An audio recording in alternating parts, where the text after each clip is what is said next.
قلت لكم بسوي شيء خفيف ما صدقتوني، عاد صج والله خفيف. بسوي تشاينيز نودلز او تشاينيز اندومي، مو نودلز لان انا بشيل نودلز وبحط اندومي، فنسميه تشاينيز اندومي. اوكي، هني عندي اندومي خضار، وهذه الخضرة اللي بضيفها ملفوف، قصصته كذي شرايح طويلة. جزر قصصته بنفس الطريقة، ذرة، ماشروم، شوفوا مستخدمة أنا هذا النوع بعد، قصصته شرايح طويلة. فلفل بارد لونين أخضر وأحمر، وكوسة وبصل. تقدرون تضيفون أي نوع خضار أنتوا تفضلونه. وبسم الله نبلش طبختنا. أول شي بحط زيت نباتي، وبحط زبدة، بخلط زبدة وزيت، بس كنا الزبدة وايد أشيل منها شوية.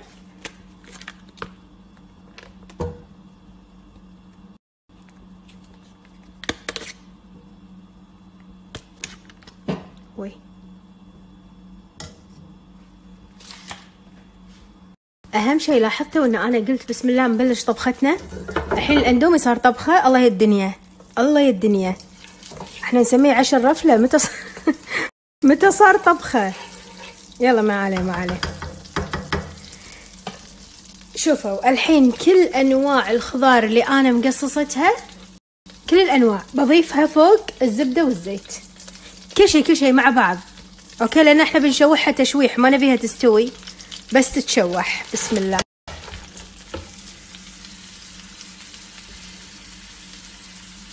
دايما بنات اذا بنسوي تشاينيز نطول على الشولة، لان الخضار حالاتها كذي تكون شوية كرانشي، ما تكون ذايبة، فاحنا بنشوحها، ما نبيها تستوي 100%. عرفتوا؟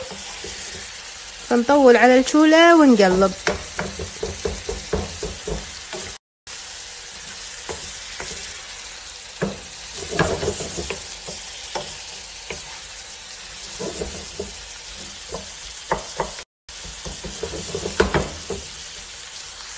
على ما تتشوح الخضرة أجهز الأندومي باخذ بهاراتها وبضيفها على الخضرة، والأندومي بفوحه. أوكي، لازم يكون مستوي تقريبا نص استوى، بعدين نحطه فوق الخضرة.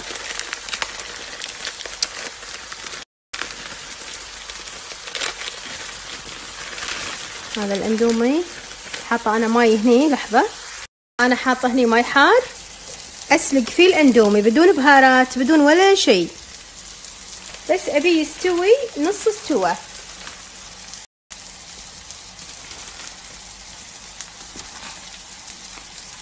شوفوا أنا خضرتي هني خلاص جاهزة، قلت لكم ما بيها وايد تذبل كذي، تمام. الحين أضيف لها أول شيء ثوم مدقوق،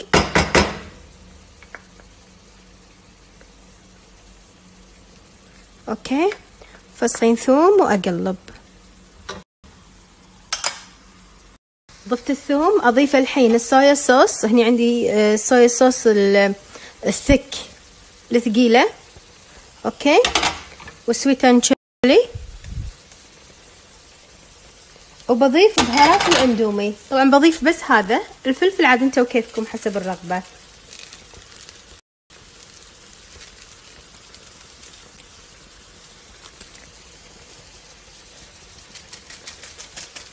وحتى هذا الزيت اللي مع الاندومي بضيفه. ضفت البهارات وضفت الزيت، اقلب واضيف الحين الاندومي. يمكن ازيد الصويا صوص شويه، بذوق الحين وبشوف على حسب الطعم.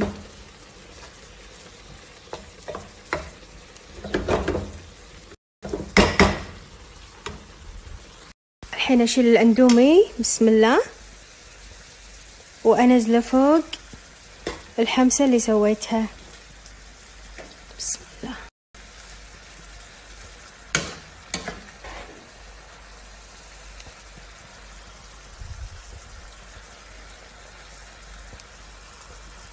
الحين بسم الله نقلب وبس وخلص. احلى تشاينيز اندومي.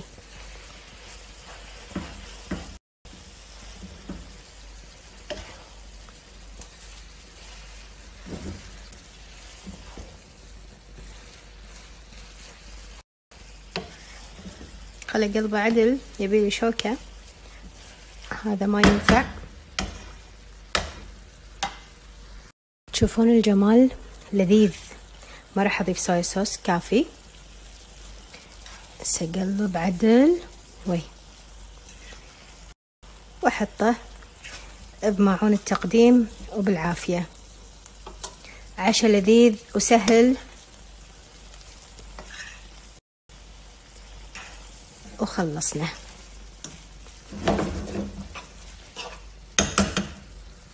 يبيله لبن، قلاص لبن بارد ودقوس بوديتش وبس، ونستمتع.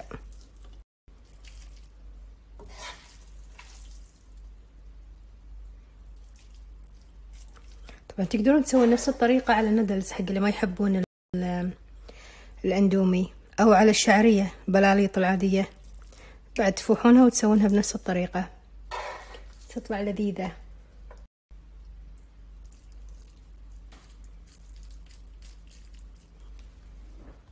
وزين التشاينيز نودلز او التشاينيز اندومي بشوية بصل اخضر، ويا سلام سلم. وبس والله، هذه مو وصفة حبايبي، ترى هذا عشاي انا مشتهيته وسويته معاكم. الوصفات ان شاء الله القوية واللذيذة عقب المعرض باذن الله، بس اعطوني يومين اريح يومين وارجع لكم بالوصفات الدسمة اللذيذة اللي تعودتوا عليها. اوكي وبس والله، يلا على اذنكم بروح اكل.